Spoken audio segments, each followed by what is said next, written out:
गबरू नाम का एक आदमी रहता था। वह अपने पत्नी के साथ एक छोटे से घर में रहा करता था। गबरू और इसकी पत्नी बहुत ही मेहनती थे। वे दोनों साथ में बहुत ही लगन से खेतों में काम करते और उस खेती से जो अनाज उपज होता उसी से ही अपना जीवन गुजर बसर करते थे। लेकिन इस बार गांव में वर्षा ही नहीं हुई, जिसके कारण गबरू और इसकी पत्नी बहुत ही ज्यादा परेशान हो गए। अब क्या होगा जी? घर का तो राशन भी खत्म हो गया है। अगर वर्षा नहीं हुई तो खाने को भी लाले पड़ जाएंगे। तुम चिंता मत करो तुलसी, मैं कुछ इंतजाम करता हूँ। गबरू चबूतरे पर बैठा कुछ सोच रहा था, लेकिन थोड़ी देर बाद ही गबरू वहां से उठकर जमींदार के यहाँ चला जाता है। अरे गबरू, तू क्या बात है? जमींदार साहब, मुझे कुछ पैसों की जरूरत है। क्या बात है गबरू? घर में सब ठीक तो है ना? हाँ साहब, सब ठीक है। आप तो जानते ही हैं कि मेरा पूरा परिवार खेती पर ही निर्भर है, लेकिन इस बार वर्षा ना होने के कारण कुछ उपज ही नहीं हो पाया और अब तो राशन भी खत्म हो गए। कुछ मदद कर दीजिए जमींदार साहब।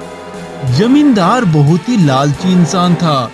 इसी तरह वह लोगों को ब्याज पर पैसे देता और उनके जमीनों को हड़प लेता। तो ये बात है। देखो गबरू, तुम्हें तो पता ही है कि मैं कुछ समय के लिए ब्याज पर पैसा देता हूँ, और अगर वो समय पर पैसा नहीं लौटाया तो फिर तुम... हाँ साहब, मैं समय से पहले ही आपका पैसा लौटा दूंगा। अगले वर्ष में जो मैं फसल उगाऊंगा उससे सबसे पहले आपका ही कर्जा दूंगा। अच्छा ठीक है गबरू।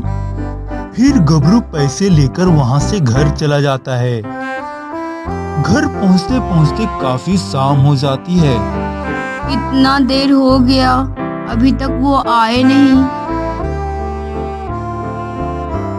तुलसी, ओ तुलसी, दरवाजा खोलो।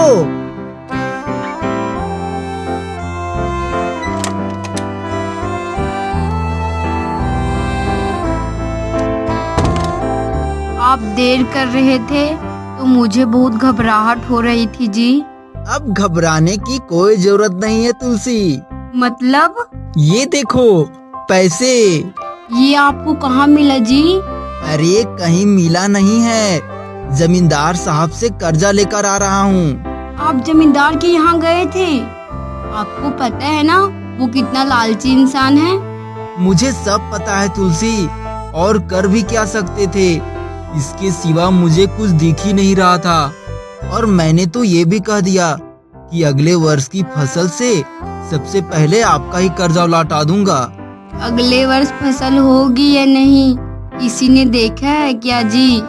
ऊपर वाले इतने भी निर्दयी नहीं है तुलसी, अगले वर्ष जरूर फसल होगी। इसी तरह गबरू और इसकी पत्नी तुलसी इसी तरह एक साल गुजर बसर कर लेते हैं।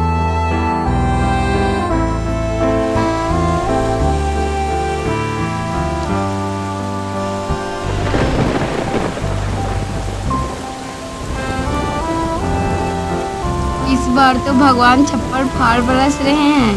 हाँ तुलसी, तुम ठीक कह रही हो। लगता है इस बार फसल सोना उगलेगी।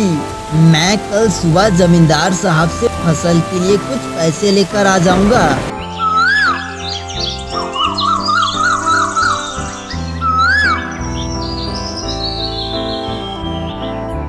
और गबरू, एक साल हो गए हैं, याद तो है ना कि भूल गए हो? नहीं साहब, सब कुछ याद है। साहब, मुझे धान के लिए कुछ पैसों की जरूरत थी। इस बार पानी भी अच्छा गिरा है साहब, और इस बार की फसल से सबसे पहले आपका ही कर्जा लौटाऊंगा।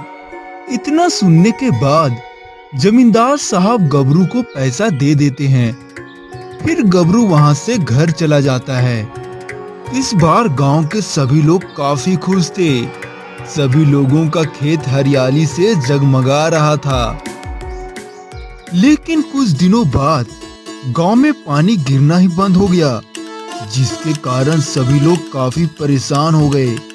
सारा खेत की हरियाली सूखे पौधों में तब्दील हो गया और यहाँ तक कि सारी तालाबें भी सूखे पड़ गए। हे भगवान, हम लोग ने आपका क्या बिगाड़ा है? इतना अत्याचार तो अपने भी नहीं करते। शांत हो जाओ तुलसी, शांत हो जाओ, सब ठीक हो जाएगा। ऐसे ठीक हो जाएगा? पिछले साल हमने कर्जा लेकर किसी तरह गुजर बसर कर लिया, लेकिन इस बार आत्महत्या करने के सिवाय कुछ बचा ही नहीं है।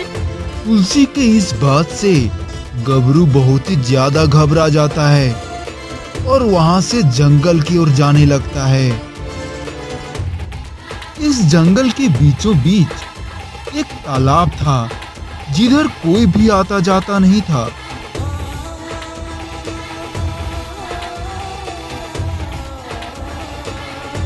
भोला जैसे ही उस तालाब के पास पहुंचता है, वहां साफ साफ लिखा हुआ था। ये क्या लिखा हुआ है? सावधान, इस तालाब में जो कोई भी कूदता है वो कभी जिंदा नहीं लौटता। ये पढ़कर गबरू बोलने लगता है। तुलसी ठीक ही कहती है, इस रोज रोज चिचिक भरी जिंदगी से तो मौत ही बढ़िया है। इतना कहकर गबरू तालाब में कूदने ही जा रहा था कि तभी तालाब से आवाज आने लगती है, रुक जा मानव। कौन कौन बोल रहा है? मैं जादुई तालाब बोल रहा हूँ। जादुई तालाब?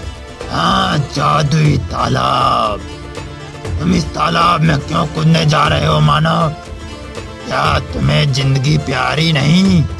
आप सही बोल रहे हो तालाब जी, मेरा जिंदगी तो मौत से भी बदतर हो गया है। मुझे साफ साफ बता मानव, आखिर माजरा क्या है? गबरू इस तालाब को अपने बारे में सारा कुछ बता देता है। तो ये बात है, मैं तुम्हें एक सोने से भरा मटका दूंगा, इससे तुम्हारी सारी परेशानियां दूर हो जाएगी। और एक बात हमेशा ध्यान रखना मानव, दुख हो या सुख, कभी भी जल्दबाजी में फैसला नहीं लेना चाहिए। उसके बाद गबरू वहाँ से घर चला जाता है। अरे बाप रे, इतना सारा सोना आपको कहाँ मिला जी? गबरू अपने साथ घटित सारी घटनाओं को तुलसी को बता देता है और अगले सुबह सारा सोना को बाजार में जाकर बेच देता है, जिन पैसों से वो अपना सारा कर्जा भी पूरा कर लेता है और धीरे धीरे गबरू अपनी मेहनत के बलबूते उस राज्य का सबसे बड़ा आदमी भी बन जाता है।